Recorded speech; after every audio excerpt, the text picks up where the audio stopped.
De ahí viene el ateísmo irracional, porque luego hay un ateísmo racional que niega cualquier concepción ilógica de Dios.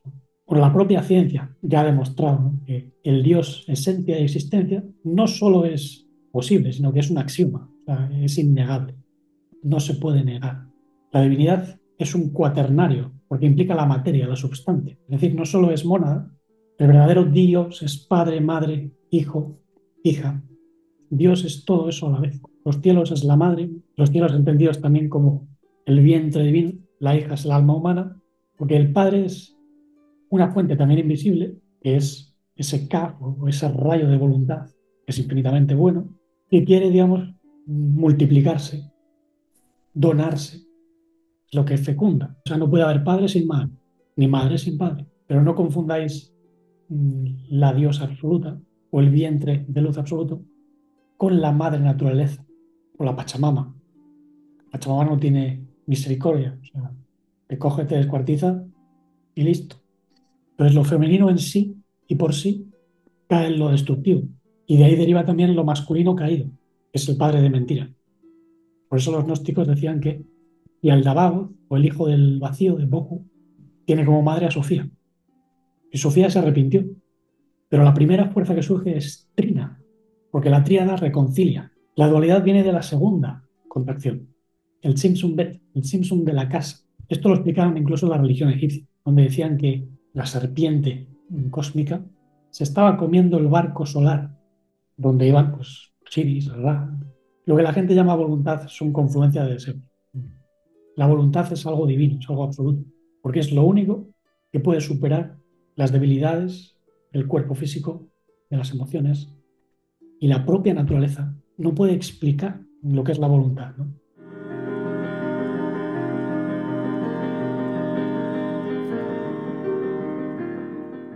Bienvenidos nuevamente al espacio en armonía.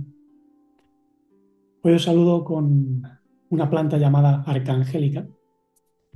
Está a mis espaldas, ¿no? Y esta la fotografié hace algunos años en el monte donde solía pasear. Me gusta mucho porque tiene una forma globular donde los tallos, si os fijáis, derivan de un centro, ¿no? Y cada una de las florecillas que surgen replican el todo. Es decir, son una perfecta holarquía, ¿no? No hay partes que forman, digamos, un engranaje con respecto a un engranaje mayor, no. Es un todo orgánico donde cada todo pequeñito refleja pues, el gran todo, ¿no? Es como una simetría, ni siquiera podemos decir que es fractal, porque lo fractal no siempre refleja el todo. O sea, hay fractales que están como partidos, ¿no? Y esos fractales se replican, se repiten. Pero en este caso tenemos algo más completo que un fractal, aunque en ciencia esto lo llamarían fractal, ¿no? Si os acordáis, la vez anterior os puse una espiral de Fibonacci, digamos, alineada con las galaxias, porque bueno, se ha descubierto que las galaxias también se expanden de acuerdo a esa proporción, la proporción áurea.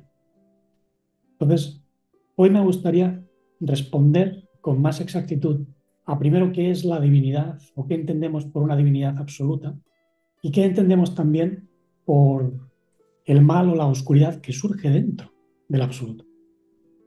Por esto es una pregunta recurrente. Hace algunos años un oyente de Australia me preguntó que de dónde viene la oscuridad, que no tiene sentido cómo algo que es finito, ilimitado, puede surgir de algo infinito. Y claro, al principio yo le daba algunas respuestas y me seguía diciendo que no tenía ningún sentido, que de algo que es infinito o muy bueno no puede surgir algo que es malo o defectuoso, porque como sabréis, una de las visiones de este canal es aceptar que en el universo también hay accidentes y que incluso arquitectos que son divinos cometieron errores y están aprendiendo de ellos. También es posible pensar que hubo arquitectos divinos que se salieron de ese modo de funcionar divino y que al caer pues, construyeron su propio mundo. De eso se habla incluso en la Biblia, ¿no? En Proverbios 9. Es Sofía, que viene de Ofis, la serpiente, construyó su propia casa, levantó sus 7 pilares, mató a sus víctimas, puso su mesa de sacrificios, mezcló su vino. Entonces, ¿qué es lo que ocurre? ¿Por qué dentro de un universo que se supone que es divino puede haber algunos seres que digan, bueno, nos salimos?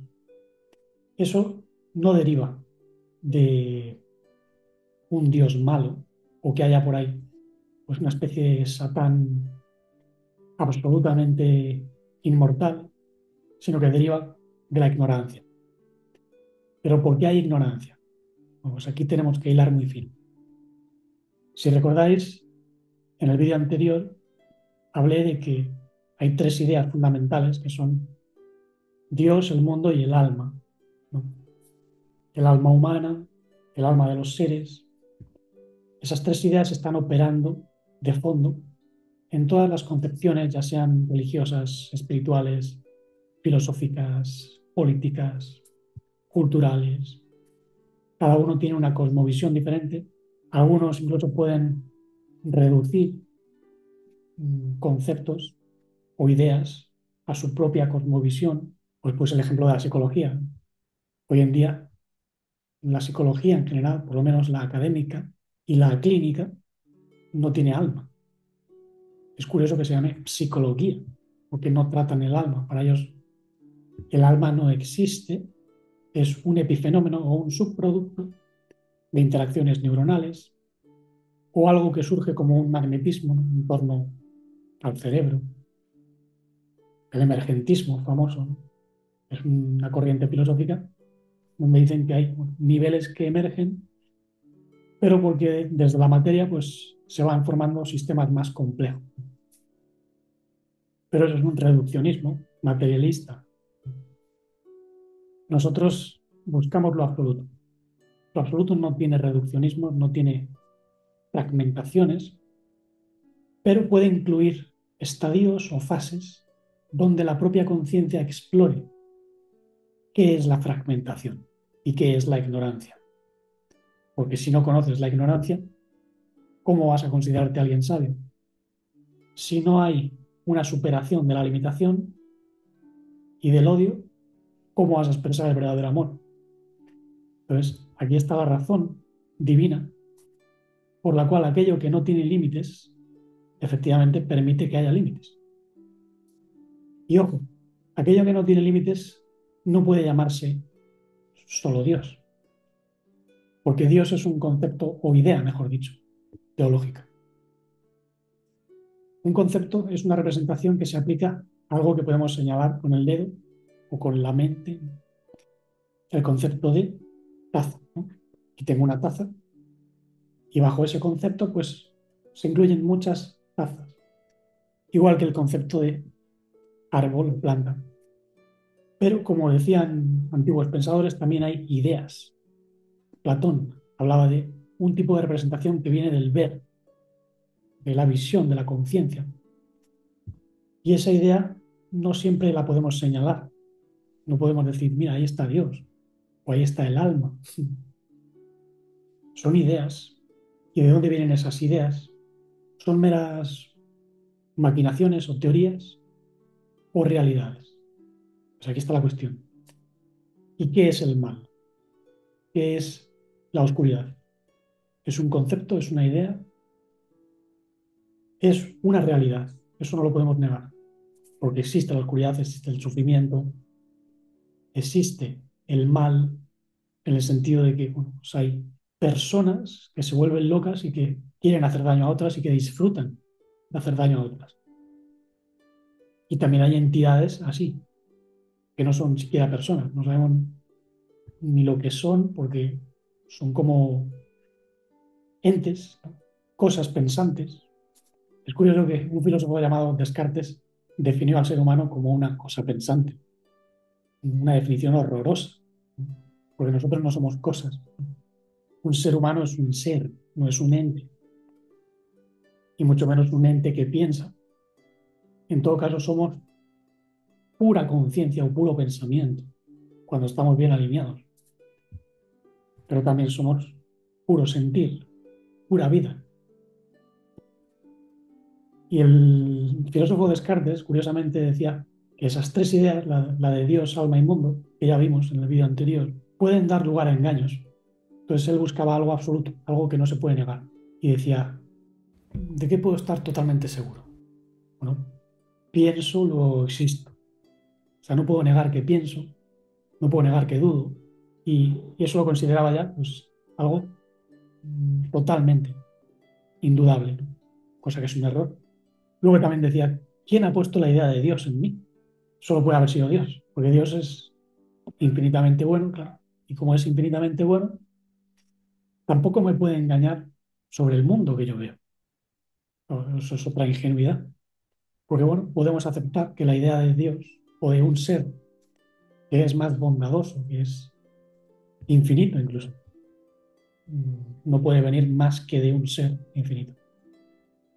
Pero claro, tanto como decir que ya que existe esa idea de Dios en nosotros y que podemos estar seguros de que somos una cosa pensante, pues que el mundo que vemos no ha podido ser un constructo de un demiurgo malvado o un genio maligno, como él decía. Ahí está el error.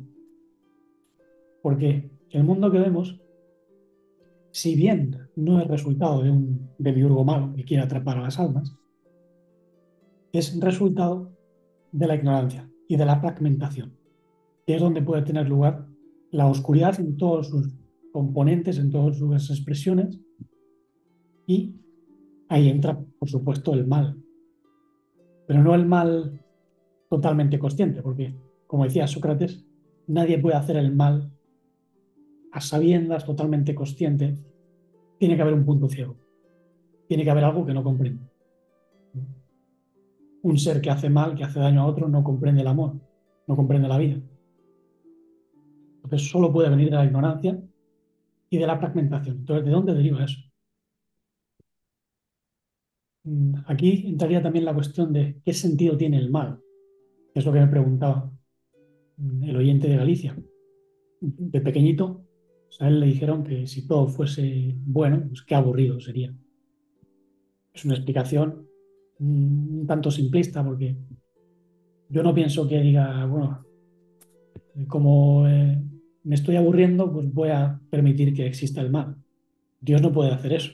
Dios, entendido como un padre y madre bondadoso, no puede pensar de ese modo. Entonces, ¿qué es Dios? Lo que entendemos por Dios y que entendemos por lo divino. Vayamos paso por paso. Después pondré el fragmento que no publiqué la semana pasada del vídeo anterior, de la exposición anterior. Pero es muy simple lo que quiero transmitir. Si hay un ser infinitamente expansivo que no tiene límites, que es pura luz, sin formas, sin distinciones, pero que tiene una voluntad absoluta de donarse, de dar amor, de compartirse, no puede ser más que desde una realidad de formas. Entonces, como bien se dice en la tradición hebrea, el Ein Sof o el sin límites tiene una luz infinita en la cual hay tzimtzumim o contracciones. La primera contracción es abrir un espacio o un vientre donde la luz parece que comienza a tener gradaciones. Hay luz sobre luz.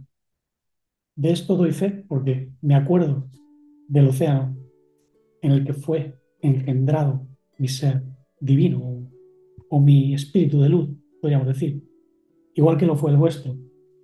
Si estáis escuchando es porque tenéis una conciencia que os mueve a escuchar esto. Por tanto, esa conciencia no puede venir de un mundo meramente material. Tiene que haber un interés más profundo. Y la conciencia pura o metaconciencia viene de la luz universal. Yo soy la luz del cosmos, decía el maestro Yeshua, como dirían en hebreo. y vosotros sois la luz del cosmos. Eso está en Mateo 5. Por tanto, si somos luz, esa luz fue engendrada en un vientre de luz. Ese vientre de luz recibe el nombre de Shejina en hebreo, Madre Divina, si lo queréis. Es un vientre de luz donde hay vida. De eso también hablaban los neoplatónicos, ¿no? Plotino decía que en el nous, que es la mente universal, hay una vida, una vitalidad. Y de esa vitalidad surge un deseo de autoconocimiento. Y ahí es cuando comienza a formarse la psique, o sale la psique, ¿no? El alma del mundo. El alma del mundo que no es resultado de neuronas, como dice la psicología moderna o la neurociencia. El alma del mundo es una inteligencia que expresa un deseo o voluntad espiritual. Es decir, viene del neuma, del espíritu. Neuma tiene que ver con el respirar. Por ejemplo, hay tradiciones místicas donde a Dios se le considera como un ser que inspira y expira lo que lleva dentro, ¿no? Ibn Arabi decía que está tan lleno de esencias que las tiene que soltar. Y a eso llamamos existencia. Por tanto, lo divino es esencia, pero también existencia, porque expele o, digamos, comparte algo que está contenido en lo que no tiene límites. Por eso tenemos que distinguir entre los aspectos ilimitados y limitados de la divinidad, ¿no?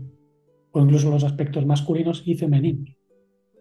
De ese modo, pues algunas tradiciones vinieron a hablar de un padre, Dios, y una madre, Dios. Pero no confundáis la diosa absoluta o el vientre de luz absoluto con la madre naturaleza o la Pachamama. La Pachamama no tiene misericordia, o sea, te coge, te descuartiza y listo. Aquí no hay madre, hay madrastra, porque ha sido modificada, ha sido alterada, ha sido violada y se ha rebelado contra pues, todos los seres que ejercen algún tipo de violencia, no solo los seres humanos, sino también seres que en la remota antigüedad pues, hicieron de las suyas, no solo aquí, en este planeta, sino en otros. Por tanto, esa madre cabreada, por así decirlo, puso sus medidas. Hubo arquitectos que cayeron de un estado divino, y de eso se habla pues, en la misma Biblia, ¿no? En Proverbios 9. La sabiduría, Sofía, que viene de Ofis, la serpiente, construyó su propia casa, es decir, su propio universo, su propia casa, para poder desarrollar, como dice ahí, pues, sus 7 pilares, ¿no? Su ley de la octava, su ley de vibración, mató a sus víctimas, puso promesa de sacrificios, porque comenzaron a hacer experimentos. Y de ahí viene la madrastra, de ahí viene el caos. Y en el caos pues surge el mal. Eso no lo hicieron esos arquitectos al principio por maldad. No dijeron, bueno, es que vamos a ir contra Dios. No, no sabían lo que hacían, eran ignorantes, porque no comprendían la vida ni el amor, ya que había habido simsumismo, contracciones que no son las primarias, sino simsumín que se produjeron dentro de lo que es la casa del padre-madre, ¿no? Porque había ignorancia, había falta de comprensión y hay una tendencia también dentro del absoluto a el ocultamiento o el aislamiento. Eso es lo que ocurre cuando tú divides. Cuando la vibración, digamos que se hace más y más lenta, más y más lenta, porque al principio, en lo que son las emanaciones primarias, las vibraciones son tan altas que ahí no cabe dualidad en el sentido de que hay destrucción, o sea, hay dualidad constructiva, como padre y madre, ¿no? Sobre el rayo y luego el vientre que gesta, ¿no? Y ahí surgen seres, seres de vida, inteligencias de vida. De ahí venimos, muchos, ¿no? Por eso pues decimos que venimos de la fuente universal. Pero las vibraciones siguen. Tú no puedes detener las vibraciones. Pues hay momentos en los cuales las vibraciones se hacen muy lentas. Y aquí es donde surge el punto ciego, la ignorancia. Y hay seres en esos reinos angélicos que pierden la noción de quiénes son realmente. Entonces tienen que explorar el cosmos en otra dirección. En vez de ir hacia la luz, construyen su propio mundo hacia lo denso, lo más materialmente constreñido. Pero aquí ya tenemos varios aspectos, ¿no? Por eso los pitagóricos utilizaban la matemática, porque esto se expresa muy bien con matemáticas, ya que la matemática es divina. Ojo, la matemática bien entendida. Los pitagóricos decían, el uno no es un número, el uno o la mónada es la fuente, es como el punto que veis aquí, ¿no? Esta planta pues, tiene un punto desde donde surgen todos los rayos. Imaginaos que estos son universos o incluso pues, neuronas divinas, ¿no? El cerebro cósmico tiene sus neuronas. Bueno, pues de esa mónada surgen radios, emanaciones. Esas emanaciones son lo que se conocen como la palabra, el logos. Al principio era el logos. El logos estaba con Dios y el logos era Dios. Dios entendido como una esencia que se hace padre y madre. Pero como dice el Evangelio de Juan, o el Testamento de Juan, nadie ha visto a Dios en sí mismo. O sea, su parte inmanifiesta, el Ein Sof, lo ilimitado, no se ve. El que mora en el seno del Padre le ha dado a conocer. Y ese es un Dios unigénito, dice. ¿Por qué?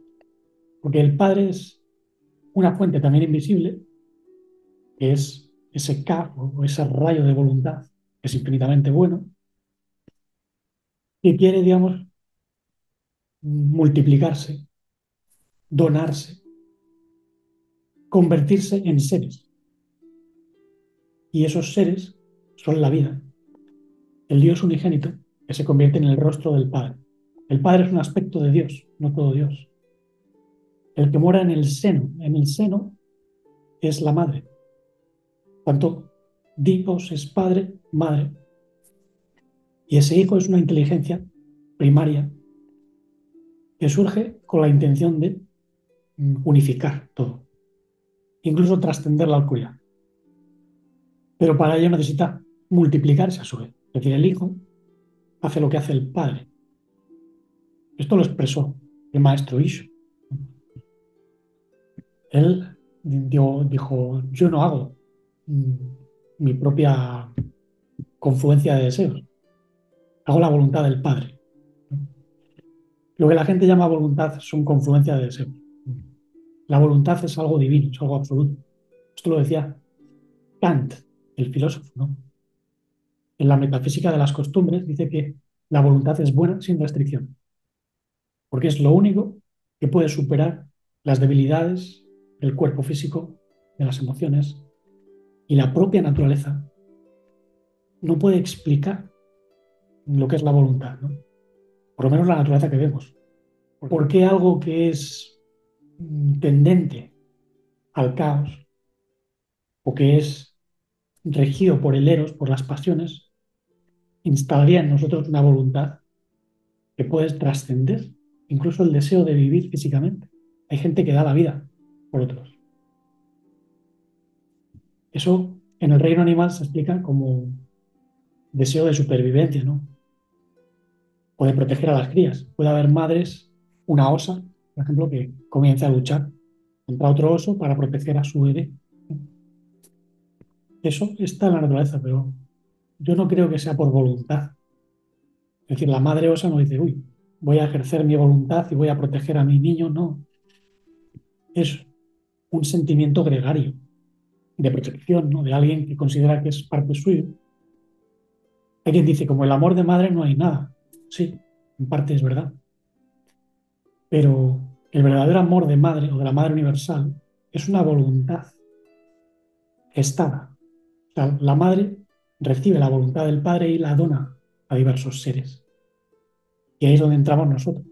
Somos semillas, el cuerpo de la mente universal, que se suele decir. Y eso es lo que en la enseñanza del maestro se llamó pues, Espíritu Santo o Espíritu de verdad, porque hay varios grados, ¿no? En ese sentido, incluso la Iglesia Católica, si lo supiese entender, tendría razón, porque Dios es Padre, es Hijo, pero claro, si hay Hijo y si hay Padre, pues hay Madre. Y esa Madre es lo que en la sabiduría hebrea llaman el Espíritu Santo, que en el tetragramatón famoso, en el Yud, He, Vav, Hei, son las dos Heis. Hay una letra que se repite. Yud, Hei, Vav, que es el hijo, Hei, que es la hija, ¿no? Es decir, padre, madre, hijo, hija. Porque lo divino es una familia. Esto es increíble porque no está en ninguna enseñanza, ni en la Sumeria, ni siquiera en el panteón hindú, donde hay hasta elefantes, ¿no? El Ganesa. Y donde la Trinidad es muy limitada, es Brahma, Shiva y Vishnu. Brahma es como el creador de este universo, Shiva es el dios de la destrucción y Vishnu es el avatar encarnado, ¿no? Como un ser iluminado encarnado en un cuerpo humano, por ejemplo. Eso no es exactamente la enseñanza que se transmite desde los profetas hebreos. Yo pienso que la verdadera Trinidad es una cuaternidad. Y esto, fijaos, también lo señaló Carl Gustav Jung, el psiquiatra. Él buscaba cuaternidades y su psicología se basa en buscar las estructuras cuaternarias, ¿no?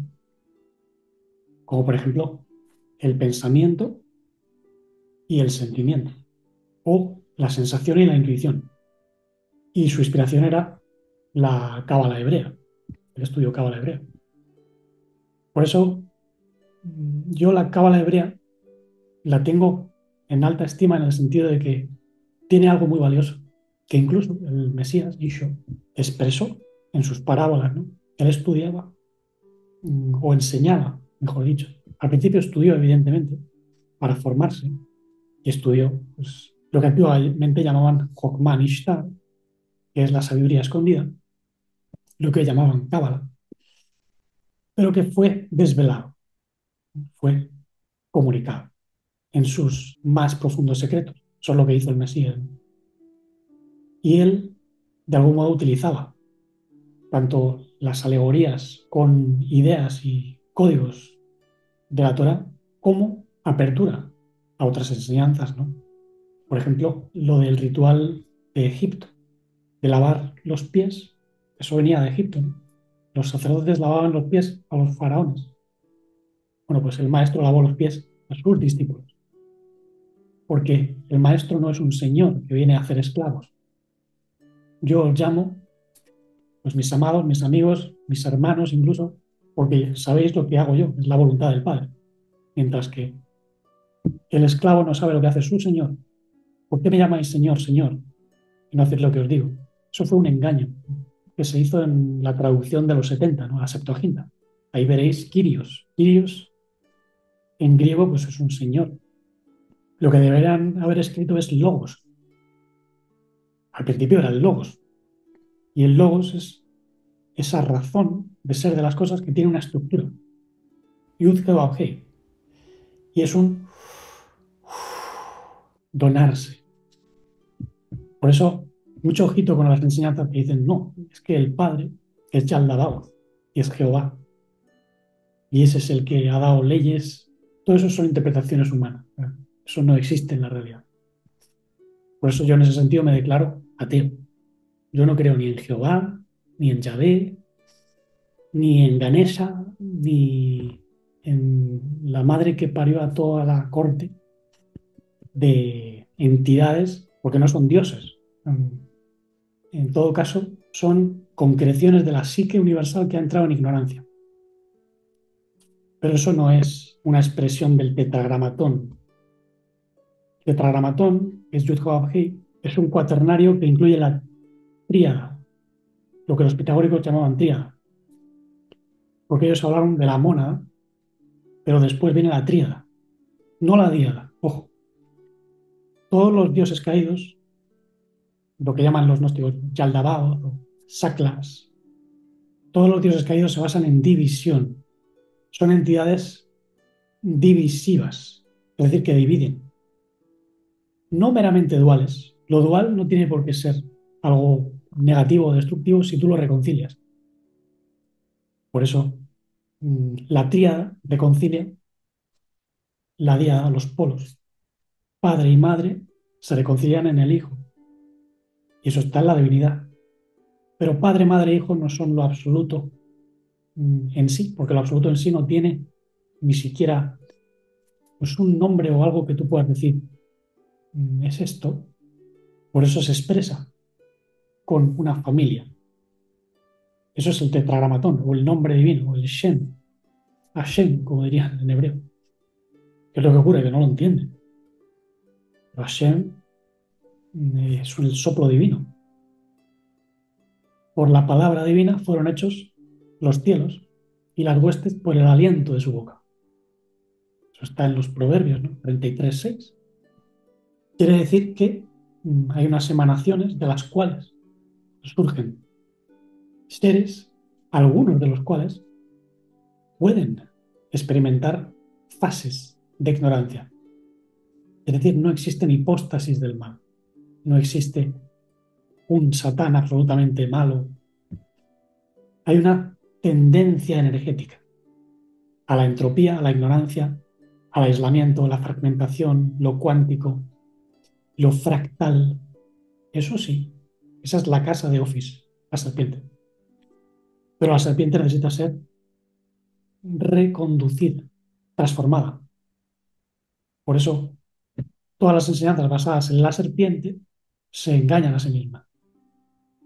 Pero el bendito pues tiene sus mm, huestes de seres, podemos llamarlos ángeles y arcángeles, que cuidan el universo. No siempre aciertan, algunos de ellos pueden cometer errores porque están en su fase de aprendizaje, porque no conocen el mal o la ignorancia, entonces no saben cómo puede obrar esa oscuridad a priori. Muchos de ellos pueden, digamos, tratar de dar soluciones que no funcionan porque el mal pues, tiene sus recursos o la oscuridad tiene su propia manera de buscarse las mañas, de destruir y engañar. Entonces de ahí surgieron muchos problemas, ¿no? El que lo sabe todo o lo comprende todo claro, es el absoluto. Ese no tiene falla, no tiene mancha, no tiene posibilidad de caer. Por eso emanó a lo que llamamos hijo, ¿no? Y ese hijo se gesta dentro de la madre y viene a morar dentro de nosotros. O sea, no es que existiese hace 2000 años, ¿no? Es que él mismo se dio. Por eso gestó un nuevo Adán. Nosotros ya no somos parte del viejo Adán solamente. Tenemos a la vieja humanidad con sus mm, concreciones caídas, pero eso está siendo rectificado. Y parte de esa rectificación implica comprender la divinidad. La divinidad es un cuaternario, porque implica la materia, la substancia. Es decir, no solo es mónada, eso sería monótono, monismo. Así es como definió Nietzsche la enseñanza de Parménides. Yo no estoy de acuerdo con él. Nietzsche, que decía que la voluntad es absoluta, defendía que muchas enseñanzas antiguas sobre lo divino eran monótonas, porque decían que Dios es uno. Bueno, el Dios uno, como el de los neoplatónicos, por ejemplo, o el de los pitagóricos, se manifiesta en expresiones, en fuerzas. Pero la primera fuerza que surge es trina, es el tres, la tríada, no la diada, porque la tríada reconcilia. Es decir, dentro del primer Tsimsum, o la primera contracción, no hay caída. La dualidad viene de la segunda contracción, el Tsimsum Bet, el Tsimsum de la casa, algo que se hace en la casa. Esto lo explicaron incluso en la religión egipcia, donde decían que la serpiente cósmica se estaba comiendo el barco solar, donde iban pues, Osiris, Ra, y fueron esas inteligencias las que comenzaron a tratar de manipular para que esa serpiente no se comiese su reino, pero ahí había algo que no les funcionaba, ¿no?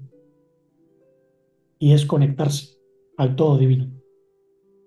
Bueno, ahí siguen aprendiendo, ¿no? Esas inteligencias cayeron en forma de humanos y de ahí deriva la raza humana presente. Digamos que esa divinidad que estalló en millones de pedazos, que es de la que se habla pues, en la religión india, la religión egipcia, la religión sumeria, esa parte de la divinidad que explotó, tiene que encontrar el camino de vuelta. Hay algunos que se convirtieron incluso en demonios y a no ser que sea a través de eones de purificación, pues no pueden ser redimidos. Algunos de ellos incluso se oponen a la idea de Dios. De ahí viene el ateísmo irracional, porque luego hay un ateísmo racional que niega cualquier concepción ilógica de Dios. Dios como pues, un señor que vive por ahí en un trono que nadie ve y que luego envía a un hijo y ese hijo es único, o sea, solo existe él.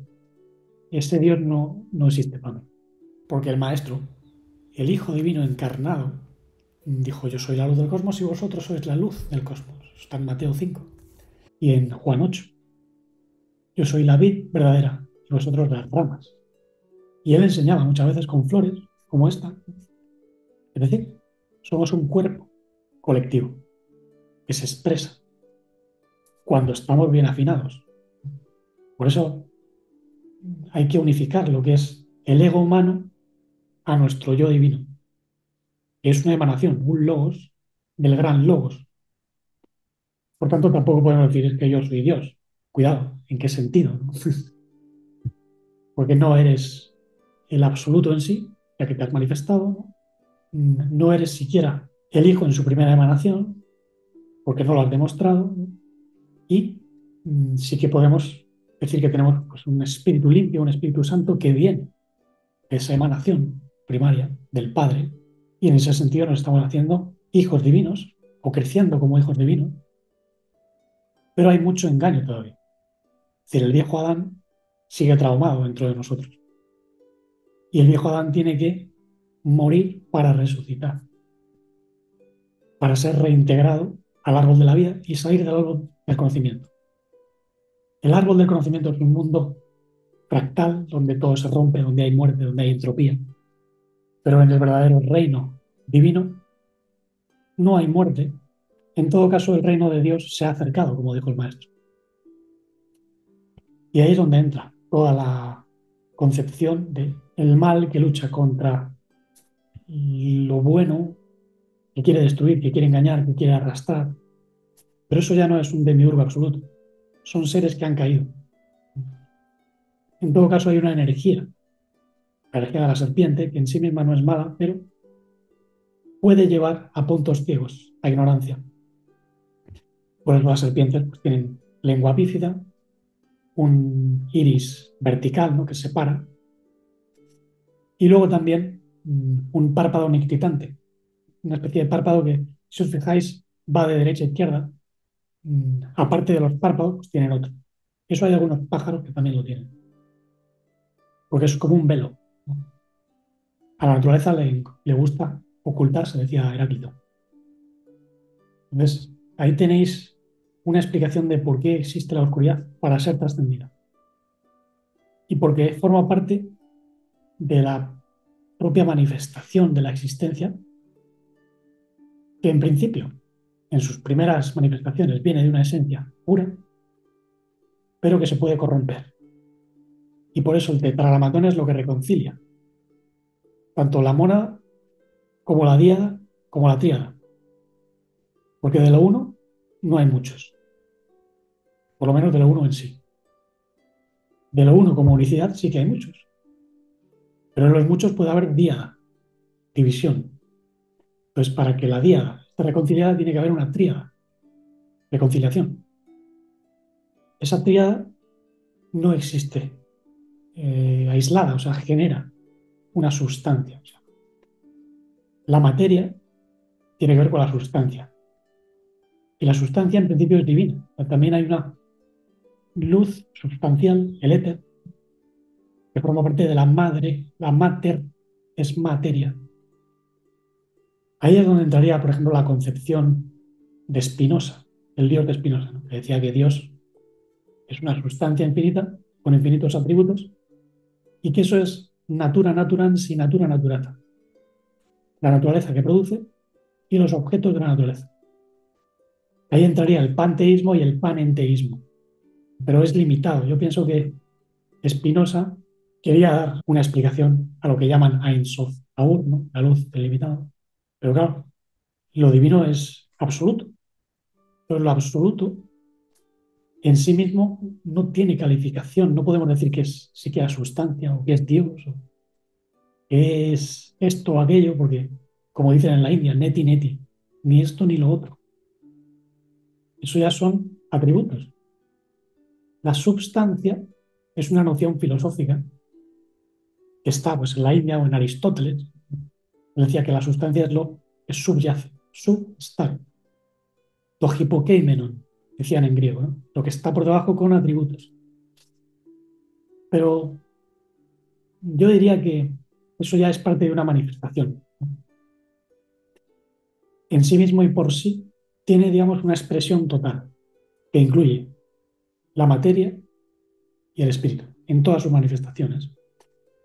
Incluso puede trascender manifestaciones torcidas. Lo torcido no es divino, pero sí que hay una oscuridad divina. Esto es algo que concedían los gnósticos y algunas místicas, donde dicen que todo obra de acuerdo al propósito divino, incluso la oscuridad. El apóstol Pablo lo decía, ¿no? Todo obra para bien en aquellos que aman a Dios, ¿no? Por eso no hay contradicción.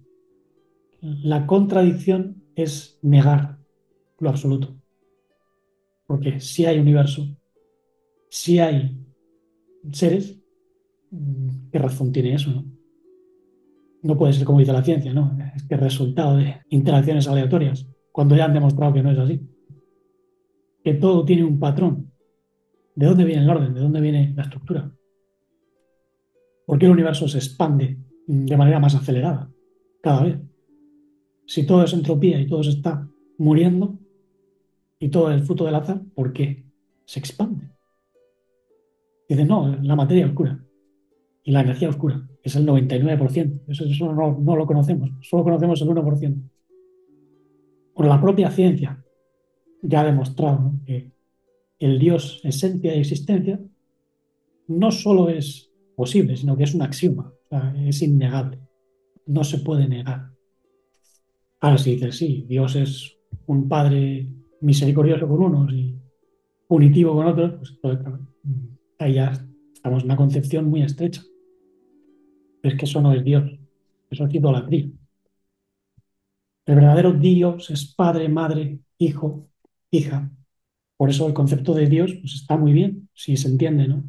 Los cielos es la madre, los cielos entendidos también como el vientre divino, y padre es lo que gesta, es el Ka, es la fuente de donde surge el rayo, y el rayo también es, pues, padre, es lo que fecunda. O sea, no puede haber padre sin madre, ni madre sin padre. Dios es todo eso a la vez. Es padre, madre, hijo, hija. En nosotros está la hija que se tiene que unir a la cabeza, al hijo. Pues eso también es Dios, en un sentido. Pero no nos da derecho a decir es que yo soy Dios. Sí, en lo profundo, sí, pero lo manifiestas. Te comportas de acuerdo a la voluntad del Padre. Respetas a la Madre Divina o sigues modificando la vida, forzándola. Ahí está la cuestión. Luego publicaré, como digo, también la segunda parte de la vez anterior. La ligaré quizás a esta. Y bueno, voy a dar un resumen de lo que explicó Scotto Eriúgena. Scotto Eriúgena decía que lo divino se puede dividir en cuatro, mejor dicho, en cuatro fases de divisiones naturales, decía él, de la visión de la naturaleza. Pero esa naturaleza, claro, incluye algo que ni se manifiesta ni engendra o crea. Por tanto, esa es la primera característica, si lo queréis decir, de lo divino, ¿no? Lo que ni crea ni es creado, o lo que ni engendra ni es engendrado. Eso es como el Ein Sof, los sin límite. Luego está lo que no es creado ni engendrado, pero que puede generar, puede crear. Como se dice en la Torá o en la Biblia, al comienzo, Bereshit bara Elohim. En el origen, o en el comienzo, bara, género. Ese género es la palabra, eso es el Padre. Eso es el logos. ¿Generó a quién? A Elohim. Elohim son las fuerzas de la naturaleza. Es la madre. La madre que también mm, es un vientre. Entonces, el vientre de fuerzas fue generado por eso infinito que no tiene nombre ni se menciona. Ahí. Bereshit bara Elohim. Y luego Elohim es el que, a su vez, genera o engendra pues la tierra o el universo entendido como concreción material, ¿no? Y de ahí viene el caos. Mira, a estar tohu wabohu, desordenada y vacía, porque hubo un desajuste, un desequilibrio en esa primera proposición del universo, ¿no? Y después está la reconstitución, que ya está desde el origen. O sea, estamos hablando de algo que ocurre así en lo divino. En lo divino no hay tiempo, tanto todo es a la vez. No es que venga una cosa antes, pues no. En el absoluto se da todo, incluso el tiempo, para que la conciencia pueda ir concibiendo, pueda ir comprendiendo. ¿Entendéis? La razón de ser de un mundo donde puede haber oscuridad es mostrar las fases de desarrollo para que haya comprensión de la luz, del amor. Y Scoto de Oriógena, que era un monje irlandés, decía que pues está lo que no es engendrado, pero que crea o que engendra. Luego está lo que es engendrado y que puede engendrar. Esos son arcángeles o inteligencias monádicas. Esto no lo decía él, pero mm, está implicado, porque él, digamos que era en cierto modo platónico pitagórico, porque de divisiones naturales ¿no? Son las cuatro divisiones, ¿no? Y los pitagóricos decían que lo divino es cuatro, porque cuatro es la justicia, es lo que integra el espíritu y la materia. Y como decía Scoto de Oriógena, el tercer paso son pues, los seres que son generados, ¿no? Engendrados, pero que también pueden engendrar, como los humanos. Pero luego hay seres que también forman parte de la naturaleza divina, que no pueden engendrar, no pueden crear divinamente y que son engendrados. Estaríamos hablando pues, de rocas o materiales, incluso si entendemos que las piedras son seres, entrarían dentro de esta categoría, o incluso muchos animales que bueno, pueden engendrar biológicamente, pero no pueden engendrar algo divino, ideas divinas, pueden engendrar progenies que mueren, ¿no? Entonces ahí tendríais las cuatro divisiones, ¿no? Lo que ni es creado ni crea, lo que ni es engendrado, pero sí que engendra, lo que es engendrado y engendra, y lo que es engendrado pero no puede engendrar, ¿no? Ahí tendríais una naturaleza cuádruple que engloba la totalidad. Por eso en muchas enseñanzas lo divino es cuatro, como os digo. Cuatro tiene que ver con la materia, con la substancia, con la reconciliación de un mundo material con un mundo espiritual. Si solo hablamos del espíritu, pues todo es muy vago, ¿no? Es nirvana, es disolución. Pero eso no es todo lo divino. En Oriente son muy de disolver, de irse pues, a lo absoluto y manifiesto sin pasar por las etapas intermedias de comprensión. A veces incluso pues, te hablan de la luz madre, pero la luz madre es solo un aspecto. La luz madre no te lleva a nada menos que tú recibas la voluntad del Padre. Entonces sí, la madre puede traer algo divino. De lo contrario, la madre trae algo diabólico. Porque Yaldabaoth nace de Sofía. Y Sofía era parte de la mente divina al principio, que la tenían muchos seres, pero se desconectaron del logos universal. Entonces lo femenino en sí y por sí cae en lo destructivo. Y de ahí deriva también lo masculino caído, que es el padre de mentira. Por eso los gnósticos decían que Yaldabaoth, o el hijo del vacío, de Boku, tiene como madre a Sofía. Y Sofía se arrepintió, no quiso engendrar a seres tan caóticos como Yaldabaoth, ¿no? Los ángeles caídos. Pero mm, en la mente divina pues hay fases, ¿no? Y como dice un tratado medieval, pues, en la mente de Dios se engendró pues, algo que era totalmente contrario, pero que en ese momento rectificó el pensamiento. Sin embargo, ese pensamiento cobró forma y de ahí deriva pues, el mal como concreción. Es decir, hay ideas flotando por ahí, hay como maldad en el ambiente y esa maldad la recibimos todos por medio de radiaciones, por medio de susurros. Entonces, la cuestión es, ¿qué voluntad estáis siguiendo? ¿La falsa voluntad de vuestros deseos, de vuestras pasiones, de entidades caídas, de la sociedad, o la voluntad del Padre que es expansiva, que es bondad absoluta? Como decía Kant, es buena sin restricción, supera toda debilidad, supera toda oscuridad, trasciende los mundos de caos. Esa es la verdadera divinidad absoluta en vosotros. La voluntad absoluta, la conciencia absoluta. Y bueno, ahora doy paso pues, al fragmento de vídeo que no publiqué la vez anterior. Y nuestras almas serían como esas dendritas o neuronas, sobre todo cuando están evolucionadas, ¿no?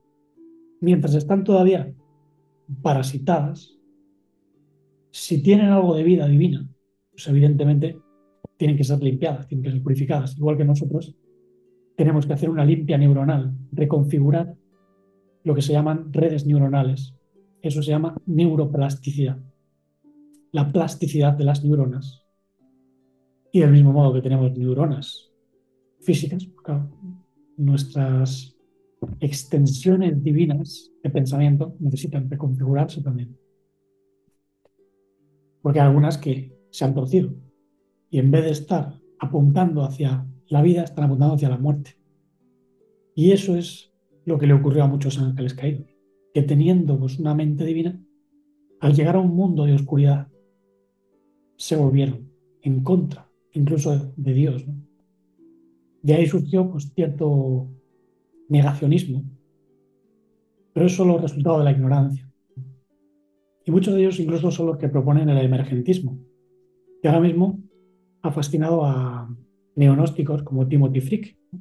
Timothy Frick es un gnóstico de nueva formación y él dice que la conciencia divina pues emerge, ¿no? Emerge en nosotros, que no hay un Dios de miurgo malo, ¿no? Sino que el universo está creciendo con sistemas más y más complejos y esos sistemas más complejos se hacen conscientes de sí mismos. Y eso sería, según él, pues Dios, ¿no? Que viviría a través de nosotros. Pero digamos que la divinidad en su estado absoluto no es emergentismo. Y ahora lo voy a demostrar por qué. Vamos al tema de Dios, ¿no? Porque estamos hablando del mundo, el alma y Dios, las tres ideas fundamentales de las que hablaba antiguamente. Pues, la psicología, la ciencia, la filosofía en general, que era también ciencia, ¿no? Y esa filosofía en muchos casos derivaba de enseñanzas más profundas. Digamos que la filosofía era como una introducción, era como el ABC, pero no te puedes quedar ahí, porque la filosofía es preguntarte, ¿no? Ahí comienza la filosofía. Y después ya puedes profundizar, ¿no? Entonces, hubo una pregunta que me llamó la atención de un oyente de Galicia, que me decía, ¿crees que estás atrapado en la armonía? Como queriendo decir, ¿puede uno quedar también atrapado en esa idea de una armonía divina? Y él pues, comenzó a ver que el caos y lo que vivimos en este mundo pues tiene también su sentido de ser. Y en cierto sentido es así. Como decían los griegos, el universo vino de un bostezo, caos. Caos viene de skao, que es bostezo, ¿no?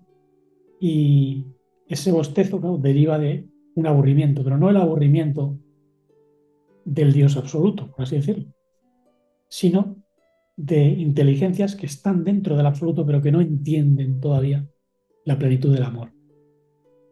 Y el absoluto las concibe, o sea, las da nacimiento. Es un misterio cómo nacen los espíritus primordiales, ¿no? Pero evidentemente, pues, nacen, se engendran, existen en potencia, porque en la luz infinita existe todo en potencia. Y de ese estado potencial deriva tanto la luz como la oscuridad. Y ahora vais a ver por qué. Cuando hablamos del absoluto, hablamos de algo que no tiene límites, que es absoluto. Ab en latín es desde. Solutus es lo que es independiente. No aislado necesariamente, pero sí único. Es estable, es perfecto. Entonces, absoluto es lo que no depende de otra cosa u otro ser para existir. Es en sí, por sí, para sí, inmutable, perfecto, omniabarcante. Y de ahí, ¿no?, surgen, vamos a decir, rayos de emanación. Pero el primer rayo de emanación es absoluto. Y es curioso porque hubo un filósofo llamado Kant que decía, la voluntad es buena sin restricción, es absoluta. A mí esto me impactó, como le impactó a muchos otros pensadores, ¿no? Porque quiere decir que no hay nada tan supremo como la voluntad bondadosa. No depende de condiciones egoístas, es pura.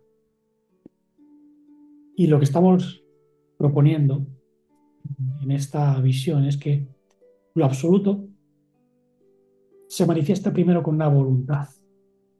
Y esa voluntad es voluntad de todo. Es una voluntad totalizante, de todo hacia el todo completo, que no le falta nada, ¿no? Y esa voluntad es siempre, es pura bondad. Pero esa voluntad es como un rayo, en hebreo lo llaman kaf. Digamos que surge un espacio, un vientre.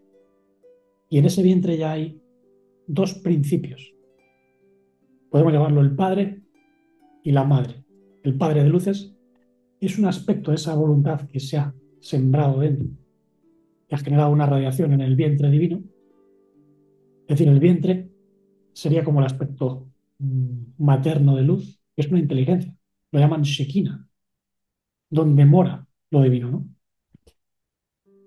Y dentro de ese vientre de luz, ese océano de luz, pues la voluntad engendra una conciencia que también se comienza a multiplicar. Es como una mónada que se multiplica en más mónadas, ¿no? Micromónadas que se expanden a su vez. Y de ahí vienen los seres divinos y configuran lo que se llama la vida. Y la vida, pues, es el Mashiach, ¿no?, el Mesías universal, el Adán primordial, como se solía decir antiguamente en la filosofía hebrea. Y digamos que en ese espacio de luz donde padre, madre e hijo conviven, hay un fluir, un generarse de la vida, donde surgen, pues, más inteligencias. Pero del mismo modo que la luz, cuando se aleja, pues va brillando menos, en esta expansión de luz también hubo gradaciones. Es lo que llaman tzimtzum, contracción. Entonces hay una parte del tzimtzum, lo que llaman el tzimtzum bet o el tzimtzum de la casa, el tzimtzum segundo, la contracción segunda, donde hay como una especie de corte o de sombra, donde la conciencia no es totalmente plena, necesita de algo más elevado. Ese algo más elevado no es que sea distinto, es, por así decirlo, el aspecto fecundador. Entonces las inteligencias necesitan abrirse a su parte más elevada. Pero hubo inteligencias que no se abrieron a su parte más elevada. Se abrieron al abismo, porque también lo hay. En el absoluto cabe todo. Entonces se desconectaron del mundo primordial. No del absoluto en sí, porque en el absoluto cabe todo, sino de lo primordial, pues el padre y la madre primordiales. Y esos seres, muchos de ellos eran angélicos, incluso cuando formaban parte de la vida y de la madre divina, pues, se convirtieron en madrastra. Y eso es lo que llamamos, pues, la serpiente antigua, el acusador, cuya genética, pues, arrastró a la tercera parte de los ángeles de esa genética pues derivó un mundo. Y como en ese mundo surgió un adversario que está regido por la energía entrópica, no sintrópica, pues lo divino también tuvo que desarrollar un sistema inmune. Entonces, si hay Dios, hay diablo. Es como decía Gurdjieff, ¿no? Y tú no puedes tener un Dios, padre, madre, sin que tarde o temprano pues, surja un adversario, porque no es un tirano el verdadero Dios. El verdadero Dios genera la vida, pero en esa vida pues, puede haber accidentes, puede haber cortes y hay aprendizaje. Pero esos cortes y ese aprendizaje se producen en regiones tan mínimas. Nuestro sistema solar es apenas media motita de polvo en comparación con nada. Y comprender eso es lo que os va a llevar fuera del sistema esclavista. Vuestro ser no tiene límites con respecto a este mundo que han construido pues, los gobernantes, los dirigentes caídos de los que hablaba Platón. Y no es que sean dioses, sino que los consideraban así, ¿no? Eran mensajeros caídos, como ya dije la semana pasada. Y salir fuera de estos esquemas, pues implica conocer tanto el verdadero cosmos como la estructura del mundo caído, como el verdadero alma que no tiene límites, y el verdadero Dios que se siembra dentro de las almas. Las almas son como el vehículo a través del cual pues, el Dios se hace consciente de sí mismo. Y es ahí donde quizás podría entrar un poquito la teoría del emergentismo. Y ese emergentismo, pues bueno, podría tener sentido si tú consideras que abriéndote a una inteligencia mayor, puedes evidentemente experimentar el emerger de una conciencia mayor en ti. Y es abriéndote a esa luz más elevada cómo uno mismo pues va a experimentar el emerger de niveles de conciencia mayores, pero no porque vengan de lo inferior, de lo más simple a lo más complejo, sino porque la conciencia viene de lo más singular, que es la voluntad universal, o de lo más monádico, por así decirlo, a lo más complejo, que es el universo, ¿no? Hoy en día hay incluso una alteración del concepto de singularidad, porque se habla de singularidad cuando quieren unir lo que es la mente humana con la máquina. Es decir, quieren hacerlo algo singular, pero eso es un engaño, ¿no? Porque para tú poder atrapar la vida en un mundo mecánico, necesitas constreñirla y alterarla. Y eso es lo que hicieron aquellos arquitectos que cayeron y que forman parte de una madrastra y dentro de la cual, pues, evidentemente hay enemigos de la humanidad. Pero como digo, hay también un sistema inmune. Y ese sistema inmune cogió la boca del dragón y se la puso en la cola. Y eso, desde mi punto de vista, es el Uroboros. El Uroboros se come a sí mismo. Es decir, no puede destruir al absoluto porque está encerrado en su propio mundo y tiene su propio límite. Y todo eso es el SOS, el sistema operativo de la serpiente, que en cierto sentido es un recurso, ¿no? Utilizado para depurar la oscuridad, para lograr sacar de la esclavitud pues, a seres de vida. Lo que ocurre es que mm, hubo arquitectos del sistema inmune que cometieron errores también. Es lo que se conoce como Yud-Hod-He y Elohim, es decir, los Elohim o las fuerzas de Yud-Hod-He. Yud-Hod-He es la totalidad, ¿no? Es padre, madre, hijo, hija. La hija es el alma humana. El hijo ya hemos dicho que es esa conciencia y cuerpo de luz que surge en la configuración del Padre y vientre universal. Y esto está en el Evangelio de Juan. Nadie ha visto a Dios, el unigénito, Dios que mora en el seno del Padre, le ha dado a conocer. El seno del Padre es su parte femenina, la radiación. Y los apóstoles, ¿no?, como Jacobo, pues hablaron del Padre de luces. De él viene toda dádiva y en él no existe ni cambio, ni sombra, ni variación. ¿Por qué? Porque es una luz infinita, inmutable, absoluta. Así que bueno, tened en cuenta que el verdadero universo es holárquico y sintrópico. No tiene jerarquías, no hay pirámides, hay expresión de holones de todos que se expresan dentro de un todo, de manera orgánica, y se ayudan mutuamente, porque hay una sintropía.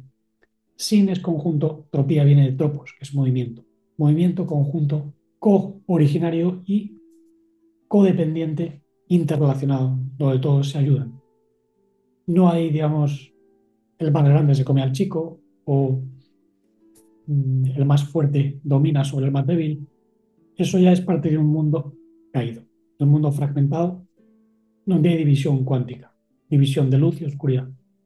Es el mundo de los demiurgos caídos, no de todos los demiurgos, porque el ser humano también es demiurgo, ¿no? Y también hay demiurgos inmunes, que pertenecen pues, al sistema inmune del universo. Así que establecer matices en eso también. Hay una expresión que es siempre adaptable a las circunstancias. Y con esto, pues doy por respondidas muchas de las preguntas que me hacéis. Si tenéis más, las podéis dejar, ¿no? Pero si aprendéis a pensar de acuerdo a la razón divina, veréis que todo tiene un sentido, incluso la oscuridad, ¿no? Así pues, muchas gracias por estar ahí escuchando. Espero que os haya sido de ayuda. Y nada, sigamos escuchando la voz del Logos, purificando la mente, el corazón, el cuerpo, para poder manifestar el amor sin límites, la vida no fragmentada, la conciencia integral y la serenidad dichosa e infinita.